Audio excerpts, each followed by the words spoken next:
Hello friend, welcome to मंजिस SSC study. दोस्तों, आज की इस वीडियो में हम भारत के मानचित्र को पढ़ेंगे और ये जानेंगे कि भारत का कौन सा राज्य कहाँ पर स्थित है और किस दिशा में स्थित है। अगर हम भारत के ऊपरी हिस्से की बात करें तो जो भारत का ऊपरी हिस्सा होता है इसे हम नॉर्थ जोन ऑफ इंडिया के नाम से जानते हैं, यानी कि भारत का उत्तरी हिस्सा। अगर हम नीचे वाले हिस्से की बात करें तो नीचे वाले हिस्से को हम साउथ जोन ऑफ इंडिया के नाम से जानते हैं, मतलब भारत का दक्षिणी हिस्सा। अगर हम राइट वाले हिस्से की बात करें तो राइट वाले हिस्से को हम ईस्ट जोन ऑफ इंडिया के नाम से जानते हैं, यानी कि भारत का पूर्वी हिस्सा। अगर हम लेफ्ट वाले हिस्से की बात करें तो लेफ्ट वाले हिस्से को हम वेस्ट जोन ऑफ इंडिया के नाम से जानते हैं, मतलब भारत का पश्चिमी हिस्सा। अगर हम ऊपर वाले हिस्से की बात करते हैं, इस वाले हिस्से की बात करते हैं, तो इस वाले हिस्से को हम जम्मू कश्मीर के नाम से जानते थे, लेकिन 31 अक्टूबर 2019 को इसे दो हिस्सों में डिवाइड कर दिया गया। कौन कौन से दो हिस्सों में डिवाइड कर दिया गया तो हम बताते हैं। पहला लद्दाख, दूसरा जम्मू कश्मीर। ये दोनों भारत के केंद्र शासित प्रदेश हैं। इन पूरे के पूरे हिस्से को हम जम्मू कश्मीर के नाम से जानते थे, लेकिन 31 अक्टूबर 2019 को दो हिस्सों में इसे डिवाइड किया गया और एक को नाम दिया गया लद्दाख और दूसरे को जम्मू कश्मीर। इसके बाद हम नीचे वाले हिस्से की बात करें तो नीचे वाले हिस्से को हम किस नाम से जानते हैं?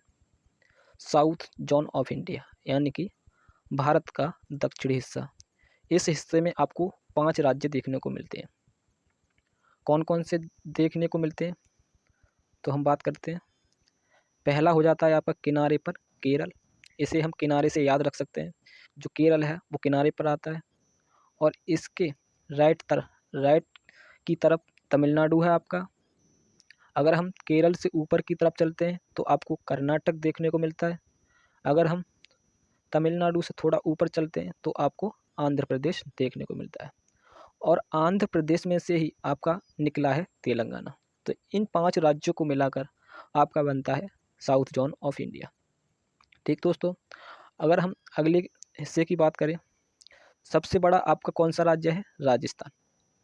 एरिया के हिसाब से आपका सबसे बड़ा राज्य है राजस्थान, और राजस्थान के बराबर में ही आपका एक बीच का हिस्सा है, इसे कहते हैं आप मध्य प्रदेश। दो राज्य हैं, एक आपका राजस्थान है जिसका एरिया आपका सबसे बड़ा है, और दूसरा आपका राज्य है जो भारत के मध्य में पड़ता है, मध्य प्रदेश। इन दोनों को आप याद रख सकते हैं। राजस्थान को इसका जो एरिया है, क्षेत्रफल है, वो सबसे बड़ा है, और मध्य प्रदेश भारत के मध्य भाग में आता है। ठीक दोस्तों, अगर इसके बाद हम बात करें तो इसके बाद आपको समुद्र के किनारे 3 राज्य देखने को मिलते हैं। यहाँ पर आपका समुद्र हो जाता है।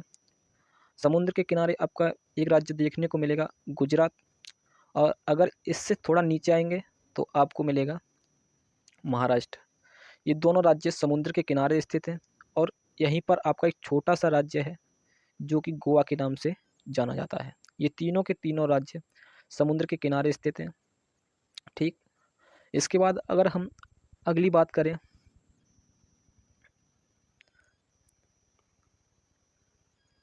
तो जब आप राजस्थान से थोड़ा ऊपर चलते हैं, राजस्थान से थोड़ा ऊपर चलते हैं तो आपको यहाँ पर देखने को मिलता है हरियाणा।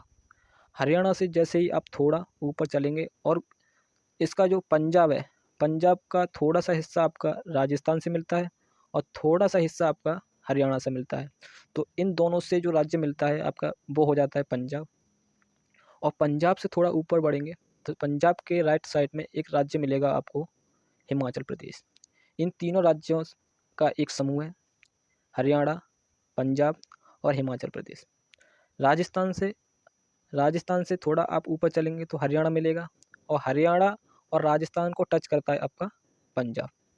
जैसे ही आप पंजाब से ऊपर चलेंगे राइट हैंड की तरफ तो आपको मिलेगा हिमाचल प्रदेश।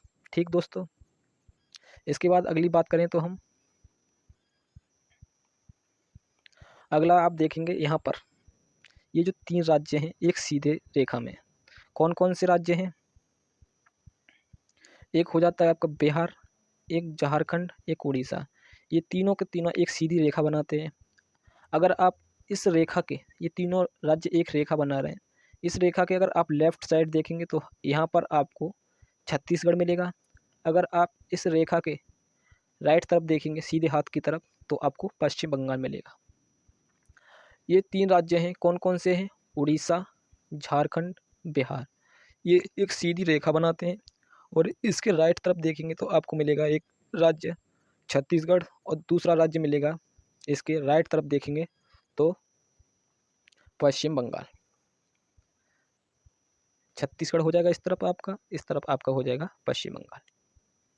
इसके बाद आपके 2 राज्य बचते हैं, एक ये वाला, एक ये वाला, जो उत्तर की एरिया में। यहाँ पर हो जाएगा आपका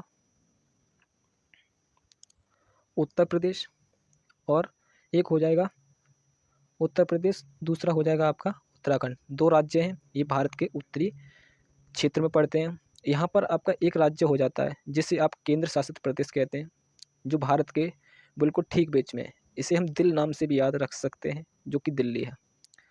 ये बिल्कुल बीच में है, ठीक। इसके बाद जब आप पश्चिम बंगाल से पूर्वी हिस्से यानी कि ईस्ट की तरफ बढ़ेंगे, ये छोटा सा राज्य है, ये आपका सिक्किम हो जाता है। जब आप पश्चिम बंगाल के रास्ते पूर्वी हिस्से में बढ़ते हैं तो यहाँ पर एक राज्य मिलता है जो कि सिक्किम। जब आप पश्चिम बंगाल से सीधा बढ़ेंगे तो यहाँ पर आपको ये जो राज्य है वो देखने को मिलेगा जिसका नाम असम है। और इससे थोड़ा सा नीचे ये जो राज्य है ये वाला आपका मेघालय हो जाता है, मेघालय हो जाता है। ठीक दोस्तों, जैसे ही आप पश्चिम बंगाल के रास्ते पूर्वी हिस्से में प्रवेश करेंगे तो आपको घुसते ही 2 राज्य मिलेंगे। एक आपका हो जाएगा असम, दूसरा हो जाएगा मेघालय। यहाँ पर आप देख रहेंगे कि 2 राज्य नीचे की तरफ लटके हुए हैं, 2 राज्य लटके हुए हैं। ये वाला आपका मिजोरम हो जाता है, ये वाला आपका त्रिपुरा हो जाता है। ये वाला आपका मिजोरम हो जाता है, ये आपका त्रिपुरा हो जाता है। अगर हम मिजोरम का मी लें और त्रिपुरा का त्र लें तो इन दोनों राज्यों को हम मित्र भी कह सकते हैं। मिजोरम का मी लें और त्रिपुरा का त्र लें तो इनको हम मित्र नाम से भी याद रख सकते हैं, जो कि नीचे की तरफ लटके हुए। इसके बाद आपके 3 राज्य बचते हैं। एक आपका हो जाएगा यहाँ पर, एक हो जाएगा आपका मणिपुर। ये 3 राज्य आपको यहाँ पर देखने को मिलेंगे, एक ये वाला, एक ये वाला, एक ये वाला। इसके बाद आपका भारत का नक्शा पूरी तरह से कंप्लीट हो जाता है। अगर दोस्तों कहीं पर आपसे थोड़ा सा भी पॉइंट मिस हुआ हो तो आप वीडियो को दोबारा देख सकते हैं। इसी के साथ आप सभी के लिए वीडियो देखने के लिए धन्यवाद।